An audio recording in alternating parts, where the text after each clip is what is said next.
हम 4 भाग पहले पढ़ चुके हैं। आज हम 5वां भाग जो इसका है वो पढ़ेंगे कि किस प्रकार से सबसे पहले वो खिलौने लेकर आता है, दूसरी बार में मुरली लेकर आता है, तीसरी बार में मिठाई लेकर आता है।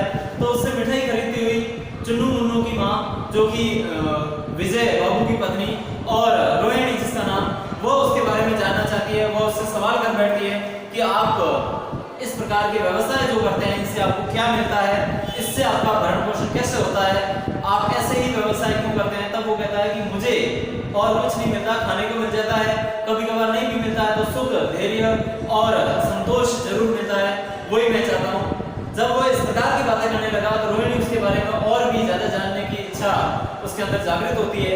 वो पूछ बैठती है कि आप और भी बताइए। तो हालांकि ये खिलौने वाला यानी मिठाई वाला वो मना कर देता है कि मैं नहीं बताऊंगा। फिर भी वो कहती है कि आपका इसमें कोई अर्ज नहीं है और आप मुझे बता लीजिए, मैं जानने की इच्छुक हूँ।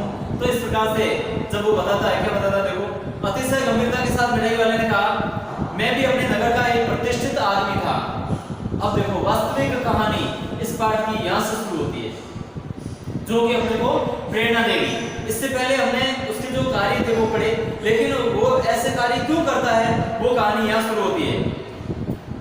कभी ये कह रहा कि मैं भी मेरे शहर का प्रतिष्ठित यानी जाना माना धनी व्यक्ति था, मकान, व्यवसाय, गाड़ी घोड़े, नौकर चाकर सभी कुछ थे, सभी कुछ मेरे पास था।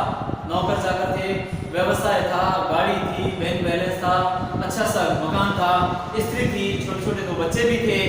मेरा वो सोने का संसार था, मेरा वो सोने जैसा संसार था, तो यानी सोने के समान कीमती मेरा संसार था। फिर क्या होता देखिए, बाहर संपत्ति का वैभव था और भीतर सांसारिक सुख था। घर के बाहर देखें तो लोगों के अंदर मेरी इज्जत थी, मान मर्यादा थी, और घर के अंदर संपत्ति थी, सुख था और हम आराम से दिन व्यतीत कर रहे थे। स्त्री सुंदरी थी, मेरी प्राण थी। मेरी जो पत्नी थी, धर्मपत्नी थी, वो भी बड़ी सुंदरी थी, सुलक्षणा थी, लेकिन मेरी प्राण भी थी। बच्चे ऐसे सुंदर थे जैसे सोने के सजीव खिलौने। बच्चे भी मेरे ऐसे सुंदर थे कि जैसे सोने के सजीव खिलौने बनाए गए, ऐसा उनका हाव भाव और रंग रूप था उनका। उनकी अठखेलियों के मारे घर में कोलाहल मचा रहता था।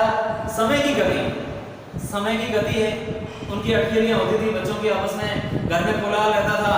विधाता की लीला, यानी विधाता ने परमेश्वर सृष्टि का रचयिता, उसकी लीलाएं हैं। क्या हुआ देखो, अब कोई नहीं है, अब मेरा कोई नहीं, यानी वो मेरी सुंदर पत्नी, मेरे सुंदर बच्चे अब इस दुनिया में नहीं है। दादी प्राण निकाले नहीं निकले।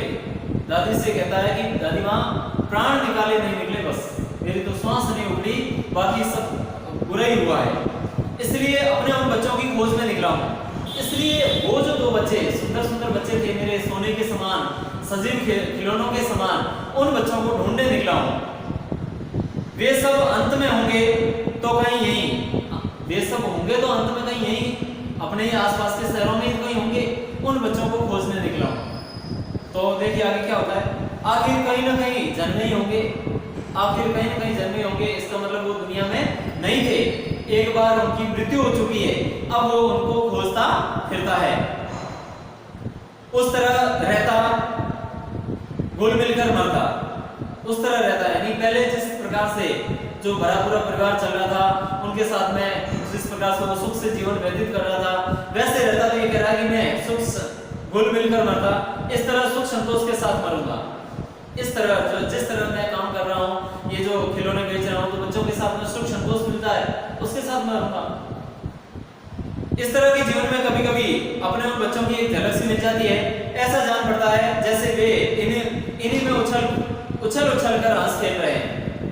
तो इसलिए मुझे इन बच्चों के जो खिलौने बेचने में, मिठाई बेचने में, मूली बेचने से, इनको देने से जो इनकी उछल कूद होती है, तो कभी कभी मुझे लगता है वो मेरे ही बच्चे इस प्रकार से उछल कूद मेरे सामने कर रहे हैं। पैसों की कमी थोड़ी ही है, आपकी दया से पैसे तो काफी है। वो अपनी उस चुन्नू मुन्नू की दादी से कहता है कि दादी माँ पैसों की कोई कमी नहीं है, पैसे तो आपकी दया से खूब है। जो नहीं है वो इस तरह उसी को पा जाता हूँ, और जो मेरे पास नहीं है उसको मैं इस तरह से पा जाता हूँ। यानी मूलियाँ, खिलौने, मिठाई बेचकर जो मुझे बच्चों का सुख संतोष मिलना चाहिए वो मैं इस प्रकार से प्राप्त करता हूँ। रोहिणी ने अब मिठाई वाले की ओर देखा, उसकी आंखों में आंसू से तर है, उसकी आंखें आंसुओं से तर है, यानी आंसुओं से भीग चुकी है। इसी समय चुन्नू मुन्नू आ गए, रोहिणी से लिपटकर उसका आंचल पकड़कर बोले, अम्मा मिठाई। वो बच्चे उसी समय आ जाते हैं और अपनी माँ का आंचल पकड़कर, पल्लू पकड़कर वो कहते हैं, अम्मा मिठाई मुझसे लो। यह कहकर तत्काल कागज की 2 पुड़ियां मिठाइयों से भरी मिठाई वाले ने चुन्नू मुन्नू को दे दी।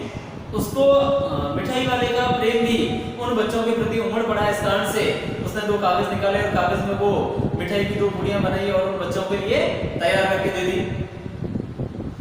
रोहिणी ने भीतर से पैसे फेंक दिए, मिठाई वाले ने पेटी उठाई और कहा, अब इस बार ये पैसे नहीं लूंगा, अब इस बार मैं ये पैसे नहीं लूंगा।